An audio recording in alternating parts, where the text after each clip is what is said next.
Hey YouTube, Sandy Frank here. This week's episode of Hobby Talk, I've been thinking about Pokemon this week with the new Scarlet and Violet Obsidian Flame set that came out this week. And here's this past week, some of the packs here. Did some pack openings of this on the channel already. I pulled this. This is a really awesome looking card. The Charizard EX Special Illustration Rare. But part of it, and by the way, I pulled that in the very first pack I opened of this entire set. That's the chase card of the set. So part of what I wanted to talk about was this new era of Pokemon, the Scarlet and Violet era. They have really changed things up a lot. Not to mention the fact that the cards now have don't have the yellow borders anymore. They got the silvery colored gray borders. But one of the big things that people are noticing for sure in the first three sets that have come out, chunky Pikachu back there, and that is the pull rates have been really different in the new sets. Now, is that a good thing or is that a bad thing? In the Sword and Shield era, it was maddeningly tough to pull the big hits, the chase cards in those sets. I mean, you look at Evolving Skies, there's channels on YouTube that have opened thousands and thousands of packs of Evolving Skies looking for the big Moonbreon card. Very tough to pull. And there's people that put out like pull rate data. I mean, some of those cards are like 1 out of 2,000 some packs that you can get some of those cards. But that was the Sword and Shield era, and now we've shifted over to the Scarlet and Violet era. And you know, before we completely shift, I will say the box prices of those Sword and Shield sets have definitely not always, but they've steadily increased. Like, not like crazy increases, but I don't know if there's very many Sword and Shield boxes that are like very close to the original price. So they've kind of slid up over time, and you can say a lot of that is because people are opening a bunch of it trying to find the chase cards, and so there's less of the sealed stuff available. And when the demand goes up and supply goes down, prices go up. That's just how markets work. But it was pretty maddening trying to pull nice hits out of that stuff.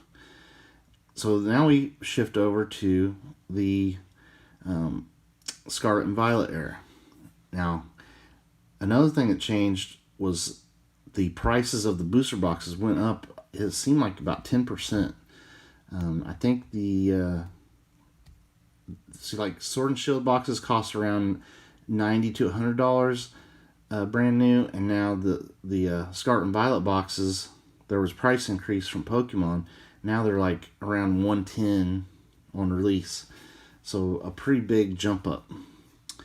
And they made pull rates very different. Now pull rates for the big chase cards in these sets is down to like, I think the pull rate for this card, for example, is like 1 out of 240 packs or something like that, or less than 250 or something like that. Where some of the other, and there's only, there's a handful of fewer of the really rare pull, or the really rare chase cards in these sets, which means that if you do pull a chase card in a Scarlet and Violet type set, you have a better chance at pulling the one you're looking for. Like, let's say your pull rates are, you pull a secret illustration rare or whatever, 1 out of every, we'll just use, say, 50 packs. And if there's only 5 different special illustration rares, you don't have to open a ton of packs to eventually get all of them. So that means the pull rates are pretty easy. Now you look at something like Sword and Shield Evolving Skies, where there's, I don't know, there's like 20 alternate art cards. I'm just throwing a number out there, or like super desirable pulls, and they're like 1 out of 50 packs has one of those.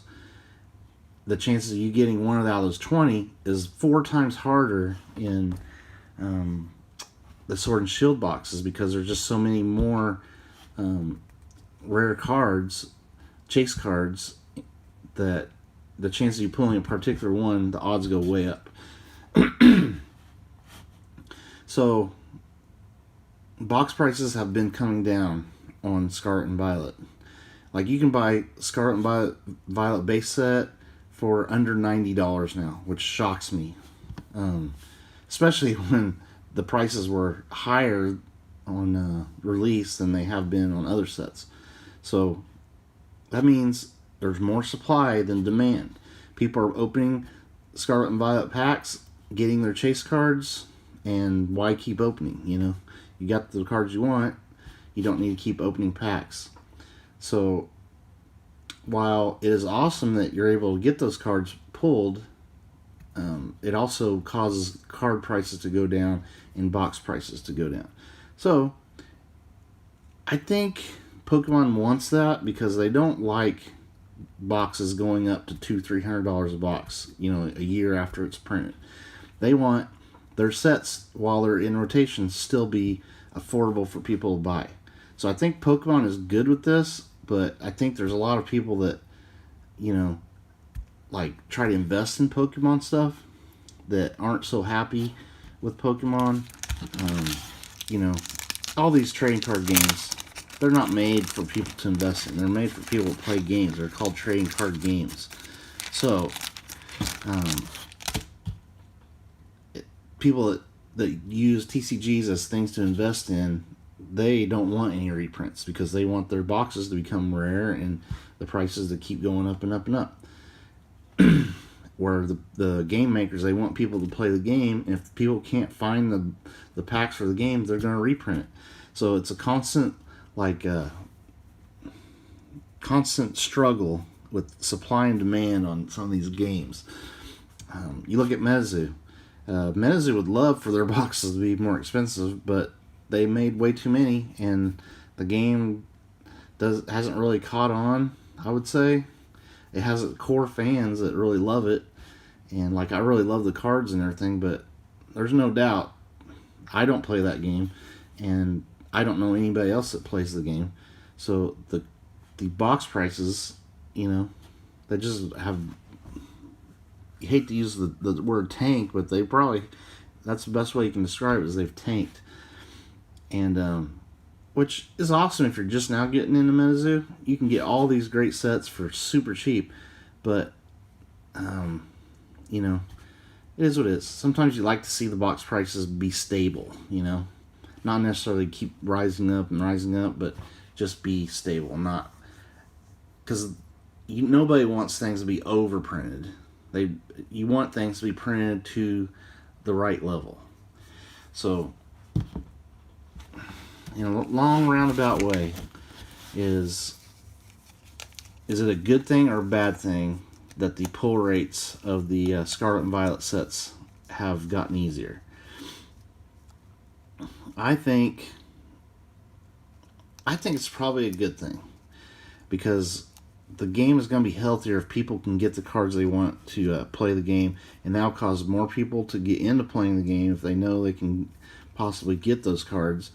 It can get to be very frustrating very quickly and drive players away if they can't ever pull the cards they want, and it becomes like a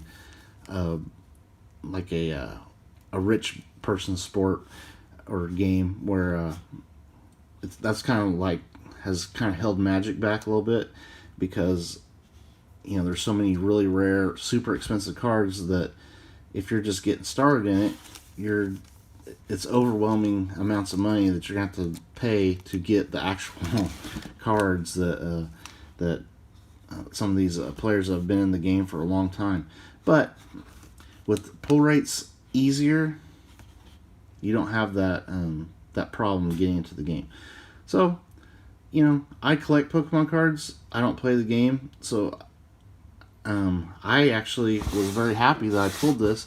Now, if this card was like a 1 out of 2,000 packs to pull, it would be worth a lot more.